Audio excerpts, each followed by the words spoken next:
Radhe Radhe everyone. आज के video में मैं सफला एकादशी की कथा सुनाऊंगी। एक समय की बात है जब महाराजा युधिष्ठिर भगवान श्री कृष्ण से अत्यंत महत्वपूर्ण प्रश्न पूछते हैं।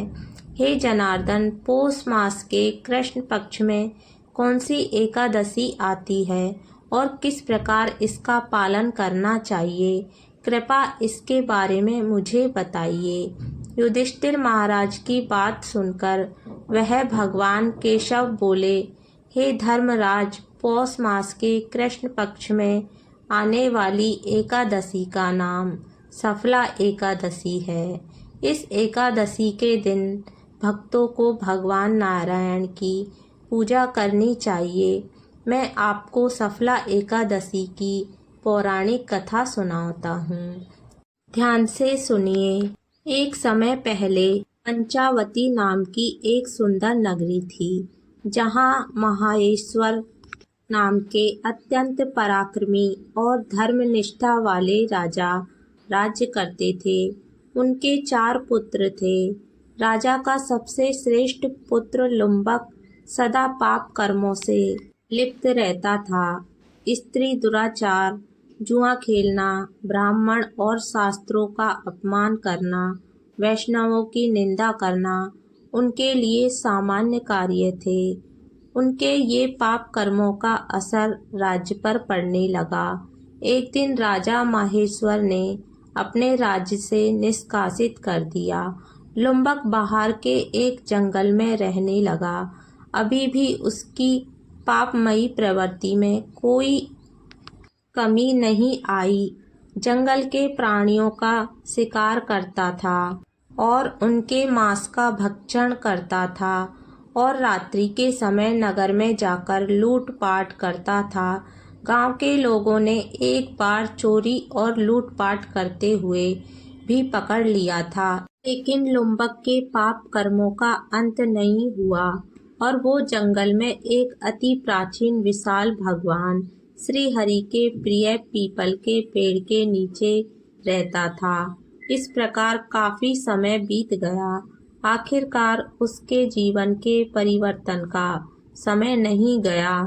एक दिन संयोगवश पौष माह की ठंड के कारण वह रात को सो नहीं पाया। शीतलहरों से बचने के लिए उसके पास पर्याप्त वस्त्र नहीं थे। पौष कृष्ण पक्ष की दशमी के दिन वो सारी रात जागता रहा। ठंड की वजह से उसका शरीर शिथिल हो गया। वह मूर्छित हो गया। अगले दिन एकादशी के मध्याह्न में सूर्य की गर्मी पाकर उसकी मूर्छा दूर हुई। गिरता पड़ता वह भोजन की तलाश में निकला।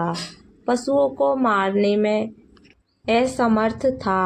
वह पेड़ के नीचे से फल उठाकर उसी पीपल के वृक्ष के नीचे आ गया। उस समय तक सूर्य अस्त हो चुका था। वह असहाय स्थिति में अपने पूर्व जन्म के कारण उसने भगवान नारायण को ज्ञात किया और कहने लगा, हे प्रभु, मेरी क्या स्थिति हो गई है। अब ये फल आप ही को अर्पण है। अब आप ही इन फलों को ग्रहण कीजिए। उस रात्रि भी ठंड के कारण वो सारी रात जागता रहा और भगवान का स्मरण करता रहा। इस प्रकार अनजाने में उसका एकादशी व्रत का पालन हो गया। अनजाने में की गई तपस्या से भगवान प्रसन्न हो गए। अगले दिन सुबह सूर्य उदय होते ही एक सफेद घोड़ा लुम्बक के पास आकर खड़ा हो गया। उसी क्षण आकाशवाणी हुई, ये घोड़ा तुम्हारे लिए आया है। भगवान नारायण की असीम कृपा और सफला एकादशी का नियम पूर्वक पालन करने के कारण तुम्हारे समस्त पाप नष्ट हो गए हैं। अब तुम इस घोड़े पर सवार होकर अपने पिता के पास अपने नगर में चले जाओ। तुम्हारा राज्य तुम्हें वापस मिल जाएगा। ऐसी आकाशवाणी सुनकर वह गदगद हो गया। सफला एकादशी के पुण्य फल के कारण उसका शरीर फिर से कांतिमान हो गया। उसी क्षण अपने राज्य को वापस आया और अपने पिता से क्षमा याचना करने लगा और उन्हें सारा वृत्तांत कह सुनाया। उसके पिता ने उसे समस्त सद्गुणों से देखा और अत्यंत प्रसन्न हुए और लुम्बक को राज्य का कार्यभार संभाल कर वो वन को तपस्या करने के लिए चले गए। इस प्रकार लुम्बक ने अपने राज्य कुमार होने के सभी दायित्वों को निभाया। अपने पिता के पद चिन्हों का अनुसरण करते हुए अपनी देह को त्याग करके वह वैकुंठ को प्राप्त हुआ। कथा समाप्त करते हुए भगवान श्री कृष्ण कहते हैं, हे राजन, जो व्यक्ति इस सफला एकादशी की कथा का श्रवण करता है, पाठन करता है, उन्हें राजसूय यज्ञ का पुण्य फल प्राप्त होता है। उनके समस्त कष्ट नष्ट होते जाते हैं और अंत में वैकुंठ को प्राप्त करते हैं।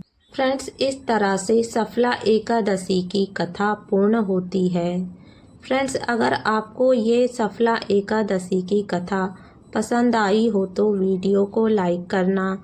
अगर आपने अभी तक मेरे चैनल को सब्सक्राइब नहीं किया है तो प्लीज़ सब्सक्राइब कर देना।